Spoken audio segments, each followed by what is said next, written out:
Oops. All right. Well, good afternoon, everybody, and welcome once again to Connect and Collaborate White Sands Self-Care, where we provide education, resources, and connections to a whole host of professionals that can support you on your self-care journey. I am your host, Laura Cross, and I am super excited to have with me today Beatrice Bruno, also known as the Drill Sergeant of Life. And pretty soon you will find out why. Beatrice is an Army veteran and former, but always and forever, drill sergeant. She's an ordained gospel minister and grief and writing coach. Beatrice finds satisfaction in helping folks travel the path of grief and maneuver into fresh seasons God has for them. Beatrice is the author of 6 books, everything from Christian living to motivational, inspirational, fiction, and counting. And I know she's still working on a new one, so we'll have to talk about that too. In the current season, Beatrice has crossed over into an area, if any, you look forward to, and that is widowhood. Married for 27 plus years to Sergeant First Class John P. Bruno, which is a U.S. Army retired.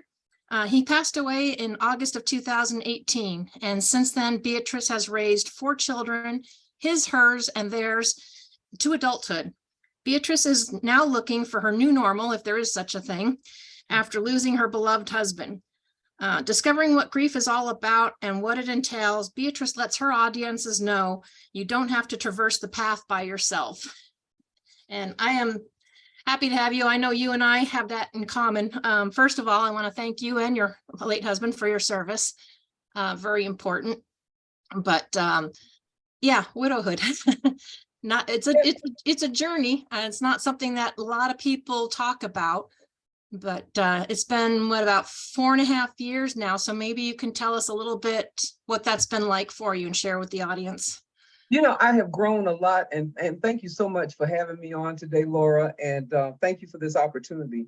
I have grown a lot with the grief thing, because when I was a girl growing up in South Carolina, my grandfather passed when I was 13 years old. And when he passed, Mama, and that's what I call my grandparents, because I didn't know they were my grandparents until I was 15 years old.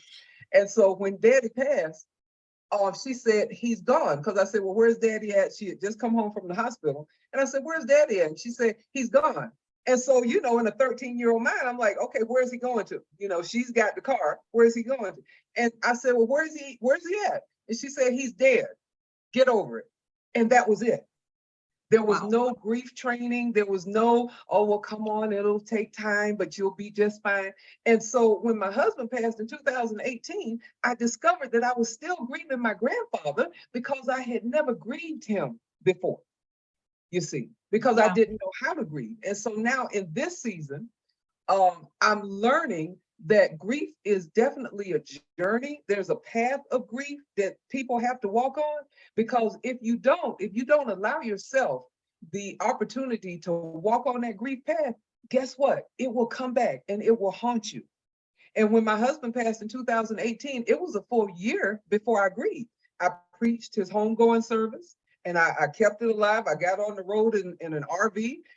But when I finally got to my destination, when I first got that RV, I grieved like never before, because I didn't understand what was going on in my brain, in my heart, in my life.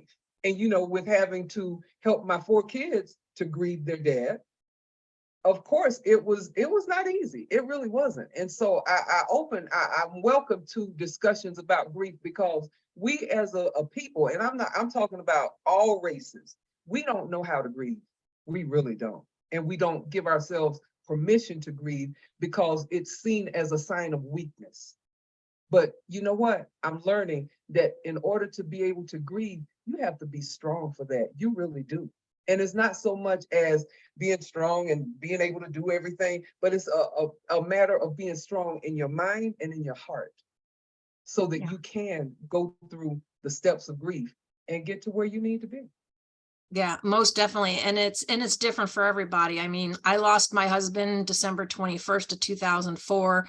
We were laughing at lunch and he was dead by 10 o'clock that night. It was just boom, that quick.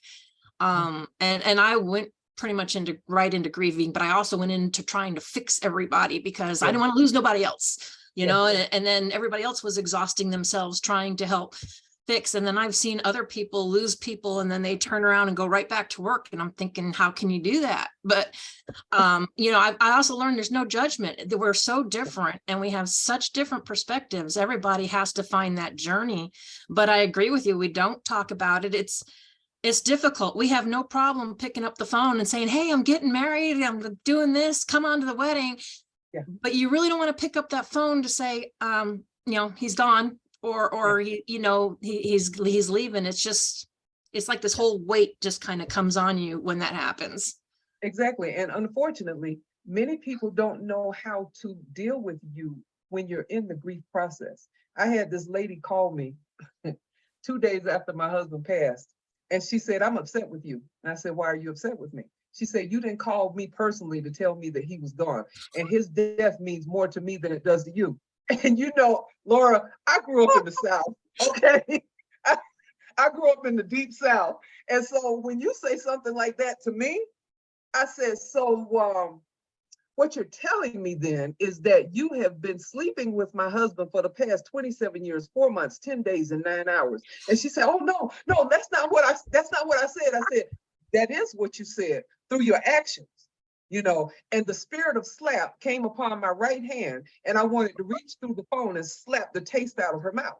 I'll be perfectly honest with you because we're 2 days in, and she's calling me with some crazy mess like this. Yeah. Woo! Yeah. I had one somewhat similar. I had one call me, tell me, oh, I know just what you're going through. I got divorced a couple of years ago. Yeah, that's another one I wanted to reach through the phone and slap the snot out of him. Like, you can still call him and talk to him. Yeah, exactly. Unless you got ESP, telepathy, or whatever you believe in, I can't get answers. I'm just like, that is just not even relatable.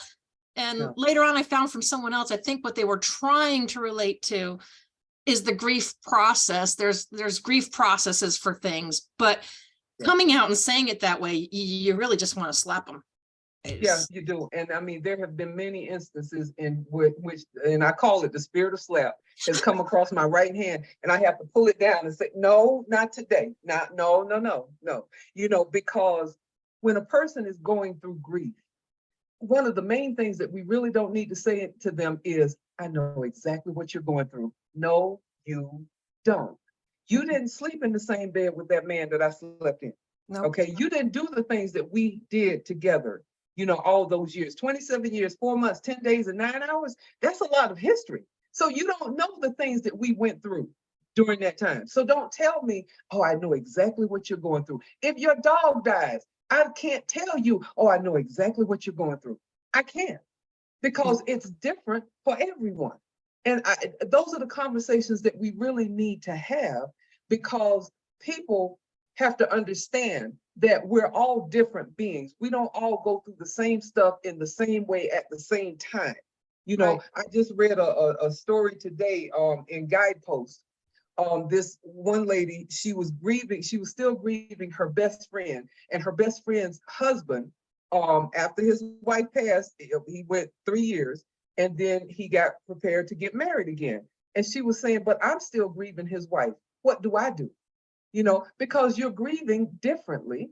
The husband is ready to move on, but you're not, but you can't hold that against that husband. And say, well, why are you're turning away from my best friend and she was your wife for all those years, and why are you doing? No, you can't do that, because this man has listened probably to the voice of his wife in his head saying, baby, I know you miss me, but I need for you to move forward. See? And those are the things that we don't understand in our society about what grief is and how we need to grieve people and allow ourselves to grieve. And that's why I wrote this little book, Chronicles of Grief. And it was because I was so glad I was able to get that to you, because it's hard. And, we need to see other people's stories so that we can, within ourselves, find out, okay, where am I at with the grieving process? What do I need to do? Do I need to cut myself off from some folks because they keep making that spirit of slap come up in my right hand? Or do I just need to, do I need to just walk it slowly or at my own pace and not try to be like everybody else, not try to grieve like everybody else. Right. And like you said, it's different. And I really appreciated you giving me that book. For those that don't know, I had lost my father unexpectedly here just last January. And so it's been a rough time. And that is, one thing, like I told my sister and my mom, I'm like, I can relate to some of the things my mom's going through, but I can't tell you I understand, even though I've lost my husband and now she's lost hers, because the relationships are totally different. I was married 14 years and 3 months. They were married right from high school, and they would have went through they were coming up on their 58th anniversary for February 14th. And that's just something it's totally, like you said, it's totally different. And their relationship, their time era, everything is totally different from a lifestyle and stuff and what Randy and I had. And so it's continually different for everyone. And I think it's not necessarily that other people have been through it, but I think it's very helpful to have stories and to be able to share with other people. Because even though you're not alone, sometimes you kind of feel alone in it. I don't know if you went through that or not. I went through family trying to fix me, making sure I stayed happy, making sure I wasn't going to crash from heartbreak. And then when I did find someone, when Dakota came into my life, we started doing this. First, they were happy, and then they were like, well, now they're not worried. Now they're not ready for Randy to be replaced. I'm like, it's not being replaced. That was my old life. This is a new life. It took time. Everybody, does things differently. And sometimes you have to create that space and give them that time to adjust. Absolutely. And, like you said, it's not about replacing the person, because that person is irreplaceable. There was a totally different dynamic going on with my husband versus anyone else that may come into my life, here soon or whenever. We had the Army in common. He met me, or we met each other when I was a drill sergeant, and he worked on one of the rifle ranges. He saw me running down the dirt road with my soldiers, humping, and that's what we call it, humping in M60. And I was running with it, and he looked out, he was like, now that's a woman right there, and he saw me as a drill sergeant. So we shared that military experience. Whereas somebody else, even though they may be a veteran, we didn't share that time when we were together at Fort Dix, New Jersey. And Right. So we have to understand that even it comes down to parents. I have seen parents that grieve differently. Like the one young lady who lost her baby when she was 6 months pregnant versus the other parents that lost their baby when it was 6 months old from sudden infant death syndrome. There's a totally different dynamic going on there, because whereas the one parent had the baby within the body, the other has seen this baby for the past 6 months, and now the baby is gone. And we have to understand that when it comes to grieving, we are all so very different, yet the same, because we have to go through the process of grieving, but it's different. And we have to give the permission to say, I know you're grieving. Let me know when you need me. The best, something, Laura, to be honest with you, the best interactions I had when my husband had first passed were people that would come to my house and just sit and be quiet and not say a word. They said, the one lady said, I'm just here for you.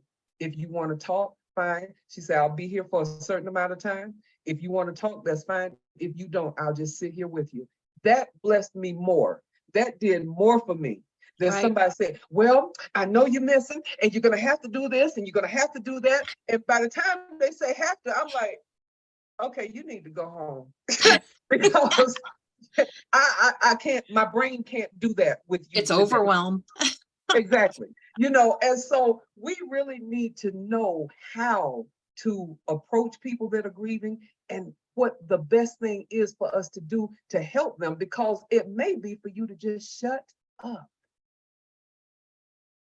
Yeah.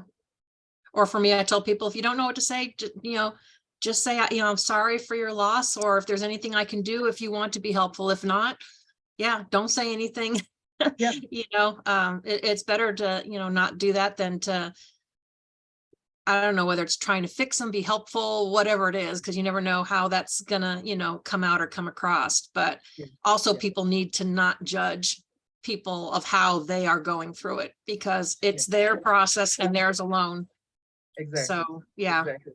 And so I'm doing, I have been invited to a lot of grief conferences since my husband's passing, because I keep it real and I'm very authentic, and when I speak, I've heard from people, wow, you really helped me, because I didn't know how to walk this path and how to not invite everybody with me to walk this path.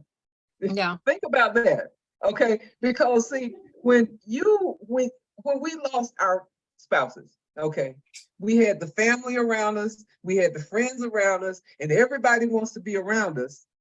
And yet there were only very few people that we really needed to be around us at that time, so that we could walk the grief path and get to where we needed to be.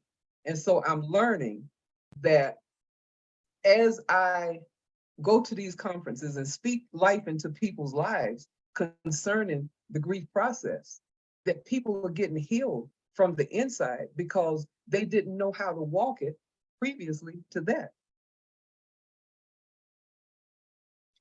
Yes, absolutely. I apologize for the background noise. Apparently someone rang my doorbell. It said bug off. No worries. I'm like, he's all back there talking. I'm like, okay, whoever it is can come back. Oh, anyway. Yeah, it is a journey. And I think, mine's been almost 18 years, you're 4.5. And, we were talking a little bit before. I don't know necessarily you can say that journey ever really ends. It just keeps kind of changing and evolving. Yeah, and that's because we change and evolve.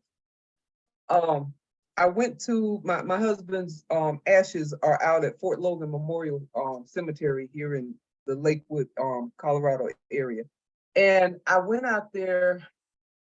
I didn't go last year. I was here in August of last year, and I didn't go out there. I went the previous year, and I went out there just to sit and just talk to him and just say, okay, baby, I think it's time for me to move forward. I don't know, and just have that conversation with him. And then when I got back last year, my heart was just so broken, because that's when my granddaughter was born, and he needed to be here, because he would have loved that little girl. Her mama would have looked up and, where's the baby at? Oh, grandpa came and got her, and so I missed that. And now I'm back in Colorado. I have been in Virginia for a year. I'm back in Colorado right now, so I can spoil the baby rotten. She just turned 6 months old, and I will spoil her rotten. But now I feel that I'm ready to go back out to Fort Logan Memorial Cemetery, and to have that final conversation with him, because I feel like I'm ready to move forward now. And does that make sense to you? It does. As a matter of fact, I kept Randy and his ashes at home with the flag and everything for quite some time. It was only 2 to 3 years ago when I decided that, if Dakota and I were because we were talking about moving. I didn't know at the time when I was talking about moving, I was going to move in a year and not 2 years, but we were thinking about 2-3 years. And I thought, okay, so what do? You're moving into a new house. I don't need to keep dragging them and stuff with me. And I reached out to his younger brother, who was always closer to us. And so about 2 years ago, we met him in Belfouche, South Dakota, because I had already shipped all of his plaques, his awards, because we were both Air Force, out to his brother. And it was, my fiance thought I was upset about it. And I said, no, it just meant something really. So my husband died of an aortic arch dissection / heart attack, which is very prevalent in that family. As a matter of fact, from what I found out from his younger brother, doctors wanted to say, hey, category C, the Cross family, they've got this gene, more than anybody.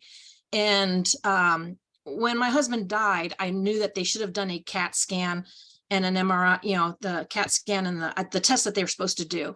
So I made sure both his brothers got checked. And when Lee was 33 years old, he had an aortic aneurysm, and he was able to go to the Mayo Clinic and they used I guess a pig heart or a heart or whatever. Anyway, they were able to graft his aortic valve and fix his heart. And they said there was no reason he wouldn't be able to live many years and never have to worry about his heart again. Wow. Which Wow. I didn't realize put a lot of guilt on him. You know, he had to deal with that. Oh, yeah. You know, because, you know, I love Lee to death. And at the time when I was still grieving, because this was, you know, only a few months after my husband died, I'm like, don't get me wrong, I'm glad it saved him, but I was angry because it just proved me there was no reason for my husband to be dead. They did the wrong test and it cost him his life. So I was still going through that whole grieving thing, but I was glad he was alive. And we had kept touch for a while, but then we lost touch for a really long time. And I just sent him a messenger and said, hey, and he's like, you have no idea how much that would mean to me. And originally they were going to put him with the other family in Gillette, Wyoming. But, you know, and I told him because he said, well, they were going to put him under his dad's. I was like, have you seen his urn? You know, it's a brass thing with the Air Force emblem. He was all about Air Force. And I said, you know what? I told you he's yours now to do what you feel is necessary. It's up to you. I'll just tell you that the one reason he wanted to be cremated is because we never wanted to be put in the ground. And he sent me back. He said, you know what? He said, he's on my mantle in my living room. And I think he's very happy there. So it's created a whole new piece. And I think it's helped with a closure for him as well, to have his big brother, you know, with him. Yeah. And that's another point, that we don't know how other family members are going to grieve, you know, that loved one that's gone. I was able to put my husband's ashes in the Chesapeake up in Virginia. And I did it with a Facebook, the messenger thing, where I had 3 of my kids on there, and they were there with me out there on the water, you know, putting their dad's ashes. And so now I'm going to take the flag and get that put in a real pretty box. And then I'll pass it from the children through the children, you know, once every couple of years, give it to the oldest first, then to the next and the next and the next. And that way, because they all have a little container of ashes for themselves, you know, but we don't know how other family members are going to react. For I will tell you this story. My mother-in-law, when my husband passed, a month later, she was gone, and I haven't heard from her since. She didn't call me to tell me that she was leaving, because she had lived with us. She and her daughter had lived with us, and they left. And they cut off every bit of conversation between me and the kids. You know, and so you don't know how grief is going to affect people in their hearts and in their minds. And it would, as the person who has lost the loved one, we have to be at a place where we can deal with stuff mentally and emotionally. So, because we have to deal with all that other stuff as well. But we must give ourselves grace and permission to say, you know what? I don't really want to deal with that today, and I'm not going to. And just let it go until we can deal with it, because we don't have to deal with everything right there on the spot. We really No, we don't. And we got to give ourselves grace to say, wait a minute, you know what? I don't want to deal with this today. I'll deal with it next week or next month, but today is my day, and I'm going to take care of me. And that's one thing I've learned since my husband passed, to take care of Beatrice. Right. Because I wasn't doing that before. I was taking care of my husband, taking care of everybody else. But now I have learned to take care of Beatrice, because Beatrice is still alive and on the earth. And I've got other books to write. Yes, I've written 6 books of my own. I've ghostwritten 10 books, but there's more books for me to write, and there's more life for me to live. And as I walk this grief path, I'm finding more and more that I'm learning who Beatrice is at this point. Because I lost myself. You know how we lose ourselves in marriage. Okay. Yeah. Now I'm refinding myself, and I just happen to like myself. I really do. Yeah. You know, I like myself. And so and I don't want the whole conversation to be about grief, but you know what? Grief is prevalent in the earth. I mean, when we look at all this stuff that's going on, I look at the news probably once a week just to catch up, because it's too much stuff going on in the world. Oh, yeah. And can you imagine the amount of people that are actually grieving to the point that they go out and commit some of the atrocities that we see? I go back to St. Louis, Missouri, This was like the end of last year. The young man that went into the performing arts school and he shot the school up. He killed the teacher and he killed the student. He left a note that said, I don't have any family. I've never been in love. I don't have a girlfriend. I don't feel I need to live. And that was the note he left. Can you imagine what grief was going on in his heart and in his mind that would cause him to commit an atrocity like that? Right. See, so we really need to understand what grief is all about and how to walk the path, but also how to deal with it and help other people to walk that path without them being threatened or without them feeling less than themselves, less in themselves than they should, because, well, I'm grieving and I don't know if people want to be around me because I'm in grief. Yes, I want to be around you because I may be able to sit there with you and to just be there for you. That's all. Yeah. And I think that's hard sometimes to just sit there and be there. We're all so used to trying to do things, make things go. And it's kind of like this whole thing about self-care. We're always going in that rat race. We don't take time to slow down and take care of ourselves. And, like with my mom, I told her, I said, I'm not here to argue. I'm not here to tell you what. You want to know something? Let me know. I'm here to help you any way I can. However I can support you, that's what I'm here to do. Her process is going to be her own. Yes, it is. And yes, mine was my own, and all family members, they'll have their own to go through. Yeah. And I think, like you said, a lot of people at times we don't know what family members are going through because we don't talk about it. We don't share our feelings, whether it's we're afraid that we're going to hurt someone else's feelings of something that we say because of something we're feeling. And that's where sometimes it helps to have those outside people, like you said, that can walk that path with you, because they don't know you or they don't know your family, but you can get it off your chest and talk to somebody and get feedback without having to worry about hurting someone's feelings. Exactly. And one of the instances, that's why I laugh a little bit. I think my husband had probably been gone for about 2 or 3 months. And I was at a place and this couple was walking toward me hand in hand. And I saw them when they said, oh no, loose my hand. Oh, that's Beatrice. Her husband just died. And I'm looking at these people like, that doesn't bother me. I love seeing people in love. Mm-hmm. So that's something that I find comforting, but they were so caught up in that, oh, we don't know how she's going to greet this, so let's not hold hands. Come on, people. I mean, yeah.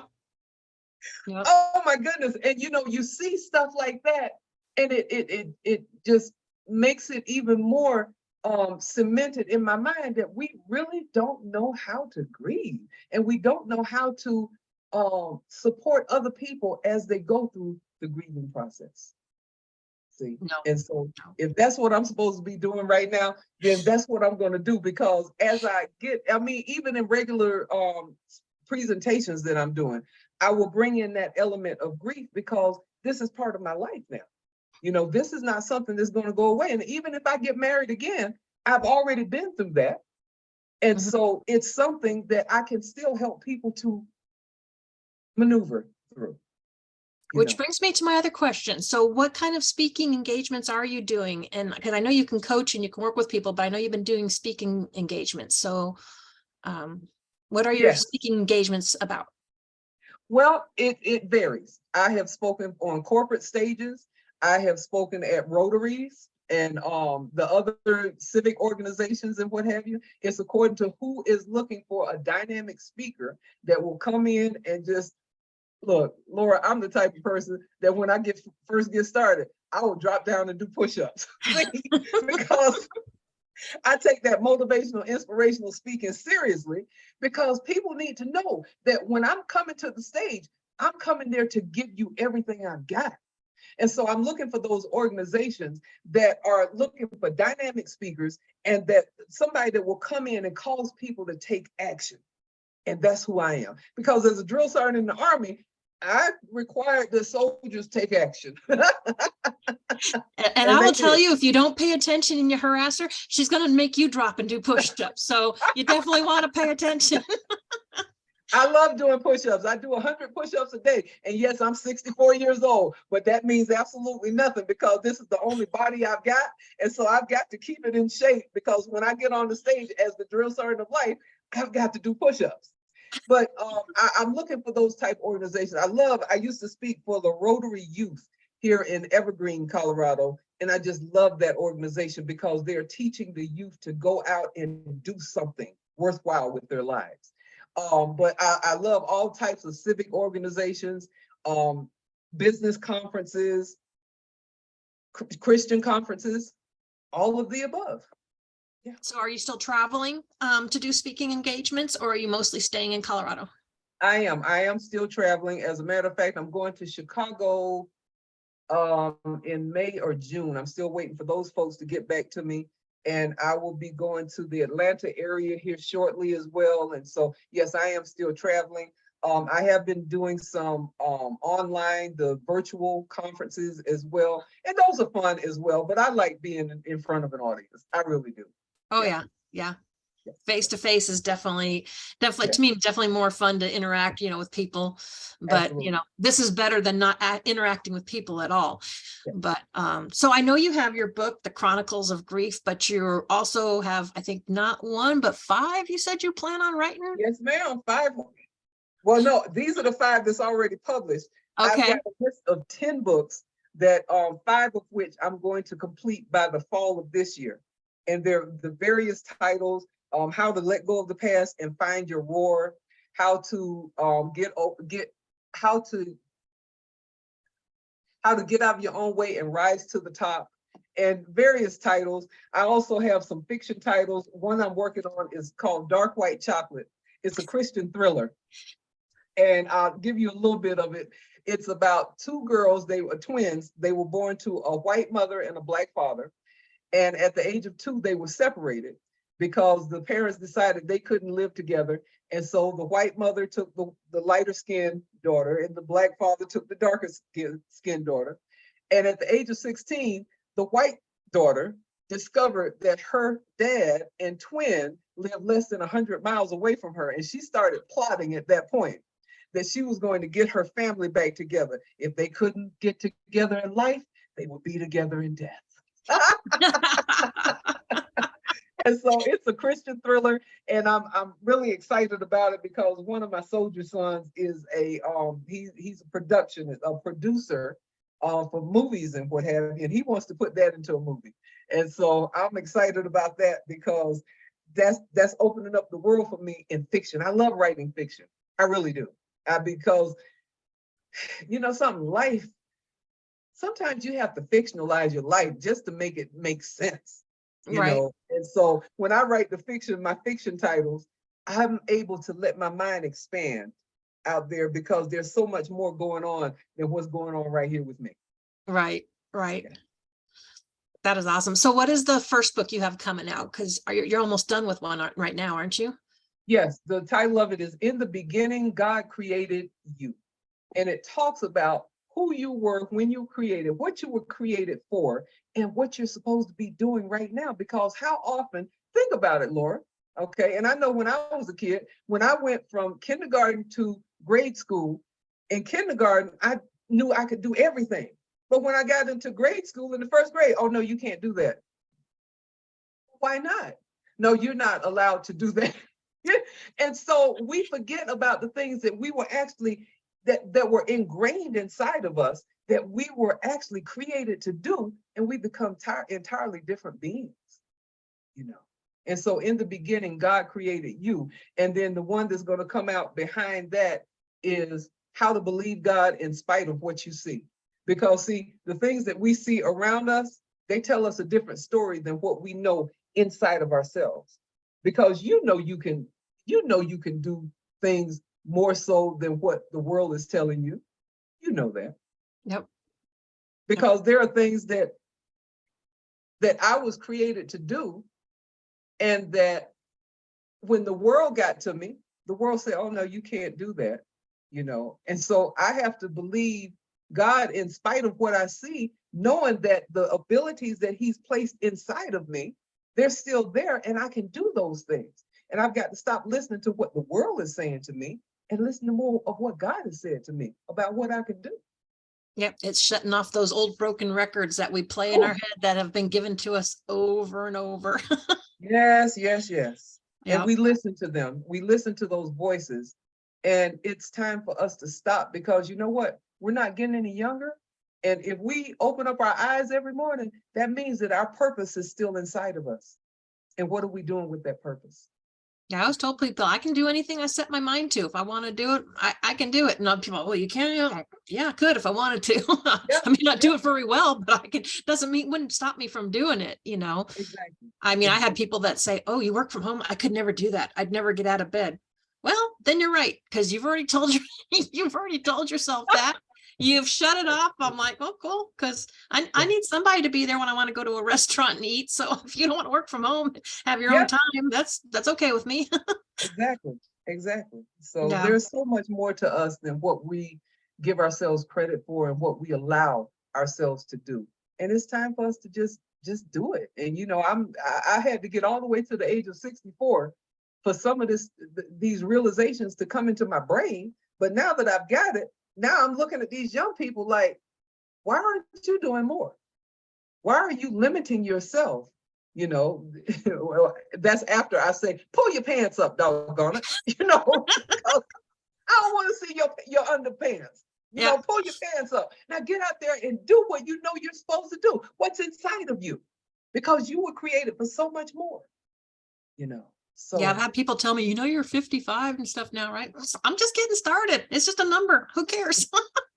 that's it. I'm young. When I look back at my grandparents, I remember my grandmother at the age of 68, and she was old.